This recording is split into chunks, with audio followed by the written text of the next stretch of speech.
It was the first day of the new school year, and the members of the 6th grade class of Reservoir Memorial Elementary School had all grown 2 inches or so and gained several pounds since they had left the 5th grade 3 months earlier. All, that is, with 2 exceptions. Peter Rogers had not grown any appreciable amount, nor had he gained any weight. He had probably lost a few pounds. The other exception was Lenore Johnson. She had grown nearly 5 inches and had gained almost 10 pounds. Peter was a small boy, thin to the point of emaciation, smaller than everyone in his class and probably smaller than most of the 5th grade class. He was cursed with weak eyes and as a consequence wore large, thick glasses. His nose was too large for his face, and because of his diminutive stature his front teeth looked too large for his mouth. All in all, Peter looked either like an owl or a gopher. As a result of this, Peter was the butt of every practical joke and was fair game for the school bully. Peter had 2 things going for him: he was a very polite person, and he had an IQ over 150. Peter was a genius. Lenore was the tallest person in her class and probably taller than many of the boys in junior high, and also outweighed everyone in her class without being fat. She was a natural honey blonde, with very dark blue eyes and an ideal complexion. Lenore was of average intelligence, but she was quite athletic. Lenore loved to play football. As the bell rang for the students to begin their classes, Peter walked toward the main door of the school building and attracted the attention of the school bully, one Charles Chuck Swanson. Chuck angled over to intercept Peter. He knocked Peter to the ground and planted his foot on the back of Peter's head, forcing it into the sand. Peter struggled but could not get himself out from under Chuck's foot. The teacher that was supposed to be monitoring the yard looked over and then turned and entered the building. Peter's classmates, who had been his classmates for several years, stood around and laughed. Peter finally quit struggling and waited, trying not to breathe in too much sand. Everything does come to an end, even Chuck had to get to class. So, Peter got up out of the sand. He was the only person in the yard, and the final bell rang signaling that he was already late for class. Peter entered the building and started to go to the boys' room when a hall monitor stopped him and told him to get to his class.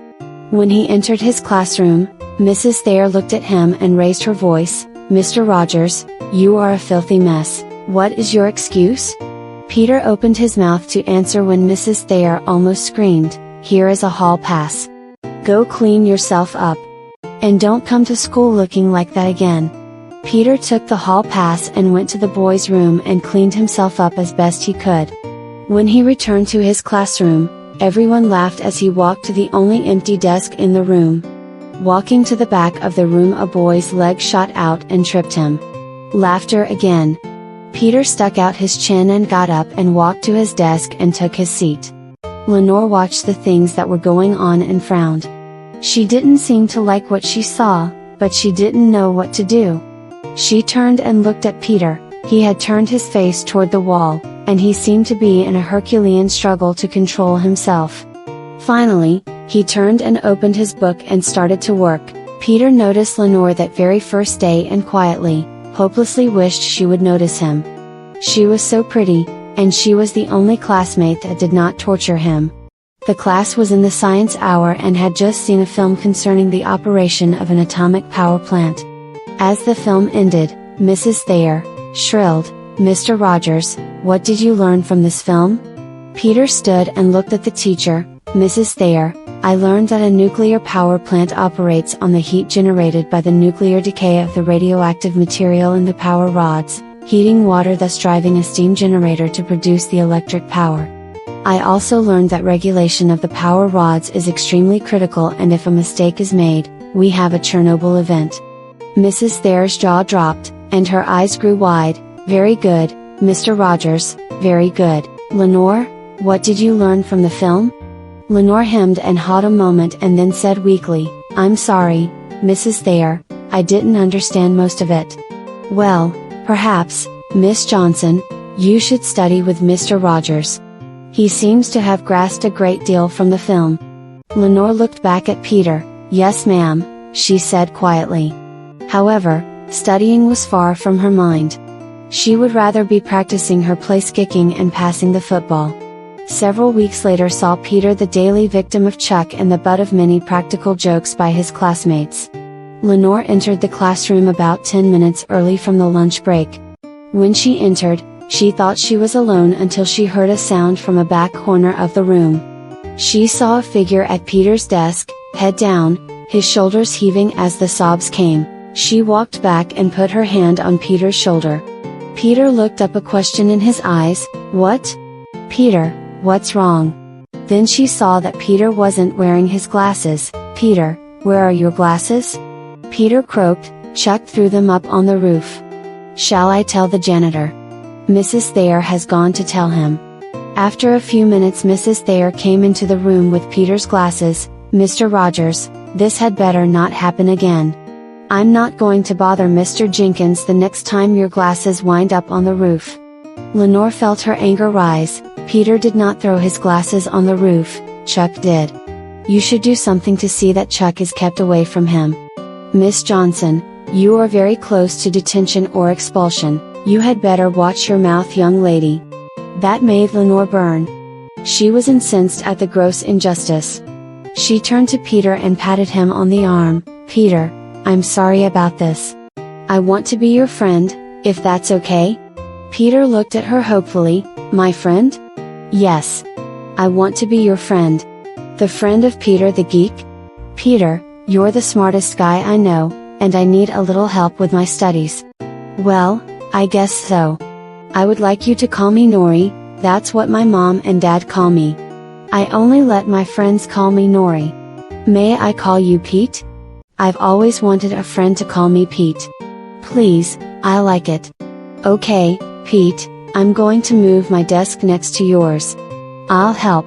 Lenore and Peter moved her desk beside Peter's and then they sat down next to one another. As the rest of the class returned to the classroom, they saw that the move had been made and they were not sure what it meant. However, something was different about Lenore and Peter and Mrs. Thayer. After school, Lenore went out with Peter. When Chuck came to torture Peter, Lenore turned on him and kneed him in the groin. As Chuck lay writhing on the ground, she put her foot on his head and shoved it into the sand. Then she kicked him lightly in the ribs. "Chuck, you want to get this again, just mess with Pete and me again." With that Peter and Lenore got onto the bus and started home. Peter usually got on the bus after her and got off before her, but this time, she got off the bus with him. Peter asked, "Don't you need to ride the bus home? It's just a short walk. I want to talk to you about studying together." "Okay. I'll walk home with you as soon as I let my mom know where I'm going." Peter opened the door for her, and the two kids entered his home. "Mom? Mom?" In the kitchen Peter led her into the kitchen. Lenore saw a petite woman bending over pulling a pan out of the oven. The heavenly odor of chocolate cake filled the room. As she straightened, she saw that her son had a guest. "Who is this Peter?" "Mom, this is Lenore. She said she wants me to help her with her studies." "My, you're a lovely young lady. I'm Mrs. Rogers. Do you folks know you're here?" "No. Peter was being picked on by some bullies, so I thought I would stay with him till he got home." "Well, let's call your mom and let her know. Maybe you could stay for dinner and some of this cake? Then my husband could drive you home." Lenore glanced at Peter. "Pete, what do you think? I'd really like you to stay. And my dad and I would see you home safe." "Okay," he said hopefully. "Okay. I'll call my mom." Lenore called home and talked to her mom, but Mrs. Johnson insisted on talking to Peter's mom. Between the two mothers, a schedule was worked out and Lenore stayed for dinner and then she and Peter studied together until about 8 o'clock when Peter's dad drove her home and Peter went along. When they arrived at her home, Peter got out, opened the car door for her and walked her to her door. "Thank you, Lenore. I hope it wasn't too bad for you." "What do you mean, Pete? And I asked you to call me Nori." "Well, I hope you weren't too bored or grossed out being with Peter the Geek." "Oh, Pete. You helped me. I understand the nuclear power plant now. You're so smart." The porch light came on, and Lenore's mother opened the door. "Oh, hi. You must be Peter. Maybe you and Lenore can study here tomorrow?" I'll ask my mom when I get home. I'll call. Okay. At home, Peter's mom talked to Mrs. Johnson, and between the two mothers they arranged the kids' study schedule. The next day, they would study at Lenore's house. That night, for the first time that he could remember, Peter went to bed happy and didn't cry himself to sleep. He lay on his back staring at the ceiling thinking about the events of the day. He found that he wasn't angry with Mrs. Thayer. He wasn't even mad at Chuck. He pictured him wreathing on the ground with Nori's foot on his head. He even felt sorry for Chuck. After a while, Peter turned over and hugged his pillow and whispered to the darkness, "Nori, if you only knew how I really feel about you." He smiled and kissed the pillow and fell into a peaceful sleep.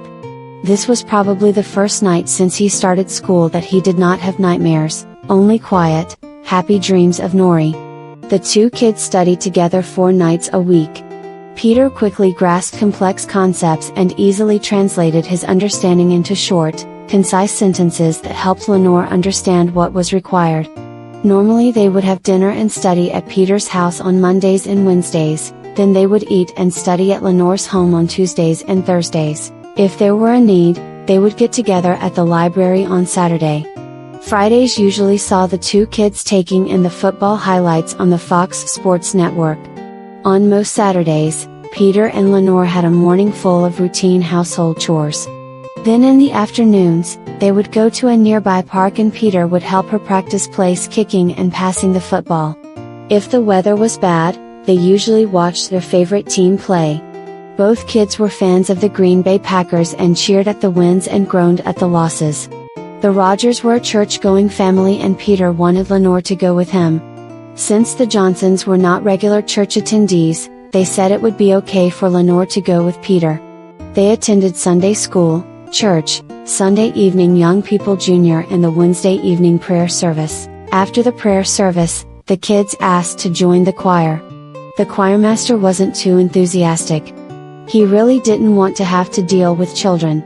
Peter looked at the choirmaster, looking like a pleading owl, but when Lenore asked please and looked at him with her big blue eyes, he relented. The kids promised to work hard and not to mess up. After about a month with the choirmaster gave Peter and Lenore a duet in the main choir number in a couple of weeks. Mrs. Johnson was a pianist and helped the kids practice. Soon they were very good singing their parts in harmony, especially their duet. Mr. and Mrs. Johnson decided to attend the service when the kids would sing their duet. Mr. Johnson even called the pastor, Pastor Don, and asked if it would be alright for him to bring a video camera. "Of course it's okay. Bring the camera early, and we will find the best spot for recording the choir number." When the Johnsons arrived that Sunday, they met Pastor Don, the kids' Sunday school teacher, Mr. Barnett, and the choirmaster.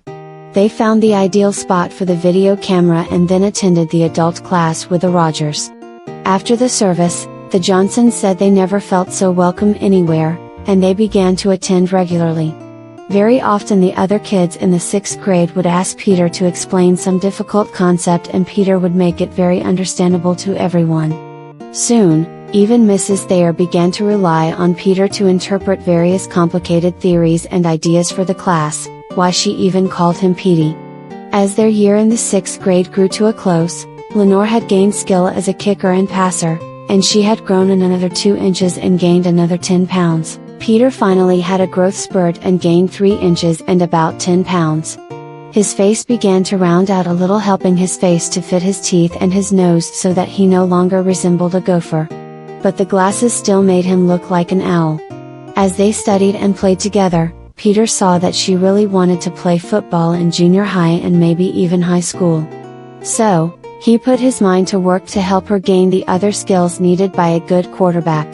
He analyzed the plays they saw the Packers using on TV and scaled them down to fit. He also analyzed the plays of teams that the Packers played against and so made up a considerable playbook for her. Lenore had been an average student academically, but her time with Peter paid off. By the time they left the 6th grade, she was an A student, just behind Peter. She consistently thanked him for his help in studying and complimented him on his intelligence. Peter glowed under her thanks and praise. and he always admired her athletic abilities and expressed his undying appreciation for her friendship. Often, if Lenore were not with him, he would be teased about her protecting him, but it didn't bother him because he knew she benefited from their friendship as much as he did. Every night, Peter would go to bed thanking the Lord for her. Then he would hug his pillow and whisper to the darkness, "Oh, Nori, I love you." He would dream of her loving him. Then in the cold light of day, he would dismiss his dreams and realize he was lucky to have her as a friend. He would rather die than risk losing her friendship, so he only wished in the dark. During the last week of school, the football coaches from Grand Lake Junior High came to conduct a football sign-up day. The announcement was carefully worded. All students wishing to try out for the Grand Lake Junior High football team next school year are to gather in the school gym after class at 4 o'clock, Tuesday, May 2nd. Lenore asked Peter to go to the gym with her so that they could ride the activity bus together. When they arrived in the gym, one of the coaches approached Peter. "You're a little small for the team this year, but we do need a team manager. I'll sign you up for that if you like." Peter glanced at Lenore. She nodded, and so he agreed to be the team manager. Then the coach started to walk away, and Peter spoke up, "Coach, this is Lenore, she wants to try out for the team." He looked her up and down. "You're big enough. What's your specialty, Lenore?" "I'm a good place kicker and quarterback." The coach took her name, address, phone number and other details. He gave her the paperwork for her parents to sign and for her preseason physical exam. Then the coach asked if she would be able to come to tryouts the first Saturday after the 4th of July. She agreed and turned to Peter. "Pete, don't let me forget. Please?" "No sweat, Nori, I'll remind you." As the coach turned, he said over his shoulder, "Pete, Nori, I'll see you in July." Lenore replied, "My name is Lenore, thank you, and this is Peter." Then she walked off. Peter shrugged. Pete and Nori are for special friends and family. The coach turned and then returned and called out, "Lenore?" She stopped and walked back. "Yes? We normally give these to the boys. It's a list of protective gear they would need for a contact sport like football. I'll give this to you, but you will need to go to a sporting goods store that has gear for female athletes. I'm not too sure what they might have, but you should try to get something to protect your breasts and your pubic area." "Oh? Well, thank you, Coach. I'll get my mom to help me. See you in July." And Lenore and Peter left the gym.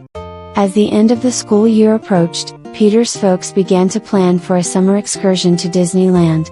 They included Peter in the planning process. They would visit his grandma in Southern California and stay with her for a couple of weeks and make some day trips to Disneyland, Knott's Berry Farm, and take several movie studio tours. Peter grew excited about this prospect and talked to Lenore about it almost incessantly. Lenore would smile and say that's nice and would pass him the football or kick the ball over the uprights. About 2 weeks before the planned trip, Peter's dad called him into the family room. As Peter walked in, he saw Lenore and her folks sitting around talking. They stopped and smiled at him, and his dad said, "Peter, we've been talking about our summer trip, and Mr. and Mrs. Johnson have said that Lenore may go with us. What do you think about that?" Peter felt his heart jump into his throat. "That's great." He croaked out as he looked at her. She smiled the same smile she had given him when he would talk about the trip while they played in the park. He realized that this had been in the planning all along. His heart sang, he would be with her for a big chunk of the summer, going places and doing things together. He couldn't have been happier. She jumped up and hugged him quickly and bubbled in his ear, "Disneyland and Knott's Berry Farm, for both of us. Isn't it great?" He accepted the hug and hugged her back. "It's not great, it's the greatest." The two families had dinner together at Peter's house, and the Johnsons left around 9:30 was Peter's bedtime, and he took his shower, brushed his teeth and went to bed early. He lay there on his back thinking a long time. He could still feel her hug and the warmth of her lips next to his ear as she expressed how she felt about the trip. He knew she was excited about Disneyland and not him, but he accepted the situation gratefully. Finally, he hugged his pillow and whispered to the darkness, "Oh, Nori, I wish you could love Peter the Geek. With that, he fell into a deep sleep. The next day was Saturday, and his mom let him sleep in. Soon he woke to find Lenore in his room. "Are you going to sleep all day, lazy boy?" The words were there, but her smile took away the sting. He propped himself up on his elbow. "What time is it?" She ruffed his hair. "It's time to get up. It's 1 in the afternoon, lazy." Again, her smile took away the sting. He got up and looked around for his glasses. She handed them to him, and he put them on and stared at her. She was in a very pretty blue dress, white shoes, and a little hat. "Boy, you look great. What's the occasion, Nori? You're taking me to lunch at a nice restaurant this afternoon." "I am. Well, you and your folks. It was decided last night. I guess you weren't there when they asked me." About that time Peter's mom came into the room. "Peter, get up and dress nicely, we're taking Lenore out to dinner with us." "Okay, Mom." He dug through his dresser drawers for clean underwear and socks, grabbed a pair of pants and went to the bathroom. After his shower and brushing his teeth, he returned to his room to find that Lenore had made his bed and sat there waiting for him. She stood up and smiling, told him to hurry, then she went downstairs to the family room. Peter put on his t-shirt, shirt, and his suit, and went down to wait with her. The four of them had an excellent dinner, then a movie. Lenore and Peter sat next to each other, and after a while, he stilled his nerve and reached out and held her hand. She smiled at him and gave his hand a little squeeze, then she laid her hand in her lap. After a while, Peter's arm began to ache, but he was not about to let go of her hand. After the movie, he could barely move his arm and then with great difficulty. But, he thought, it was worth it. At the end of the evening, they drove her home. Peter jumped out and opened the car door for her and walked her to her door. She thanked him for the evening and gave him a peck on the cheek. He opened the door for her, and she went in and closed the door. Peter's dream that night was all about that little peck on his cheek. Hugging his pillow, he whispered to the darkness, "Thank you?" And he went to sleep. He knew that this was going to be the best summer of his young life. The last day of school was very remarkable. Mrs. Thayer, who had seemed to hate Peter at the beginning of the year, had mellowed, and she gave him a pen and pencil set engraved with his name, "To Peter A. Rogers Jr. from Mrs. Lisa Thayer, keep up the good work and the world will be your oyster." His classmates wished him and Lenore a nice summer, and they all hoped to see them in junior high the next year. That evening Peter and Lenore packed for the trip as they would be leaving very early the next morning.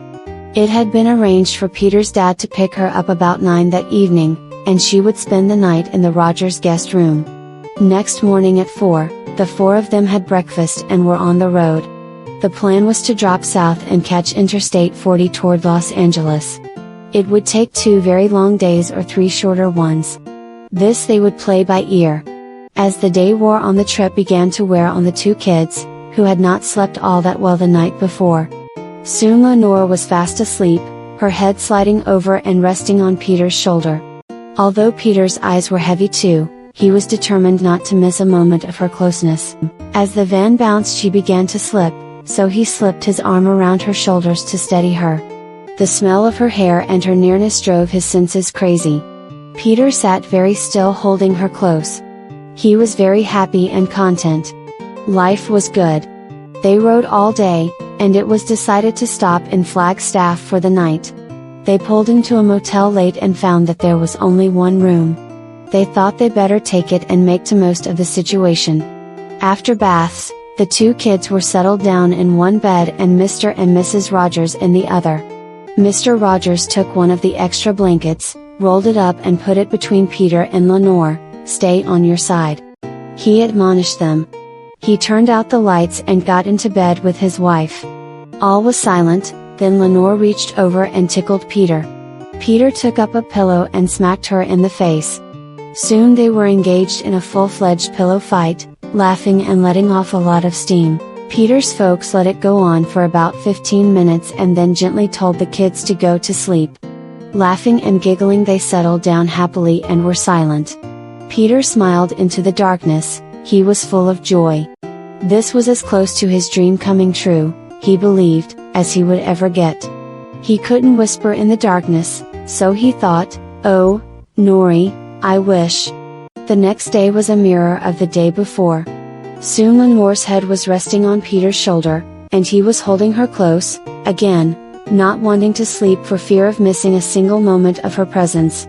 However, it was not too long before he had fallen asleep also.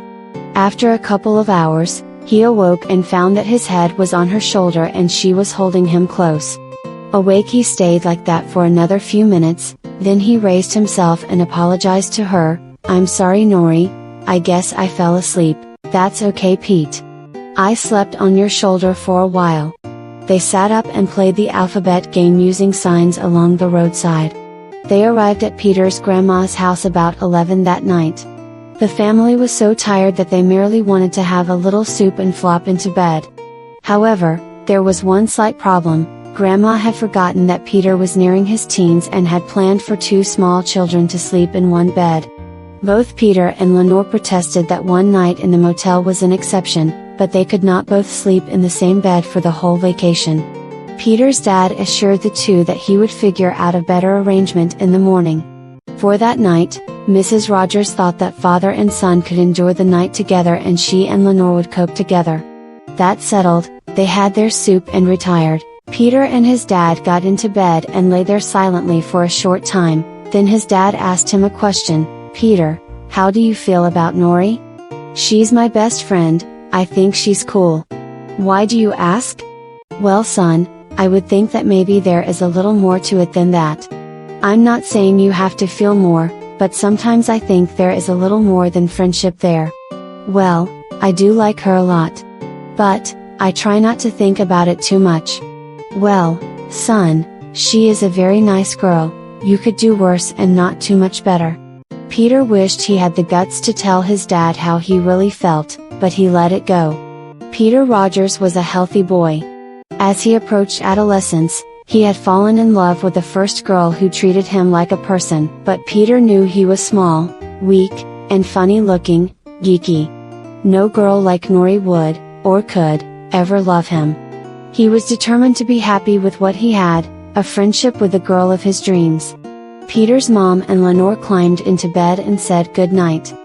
Then Mrs. Rogers asked Lenore a question. "Nori, what do you think of Peter?" Lenore thought for a long time and then replied, "I like him. He is very polite, he treats me like a lady, and he's very smart." "Well my dear, my son thinks the world of you. Sometimes I think you are his world. I know if your family moved away, he would be devastated. I believe that he is infatuated with you." This time there was a long silence. Mrs. Rogers thought she had gone to sleep. Then she replied, "I don't know how I feel right now, except as a friend. Maybe we had better not say anything about what we have talked about." "Okay. Good night dear."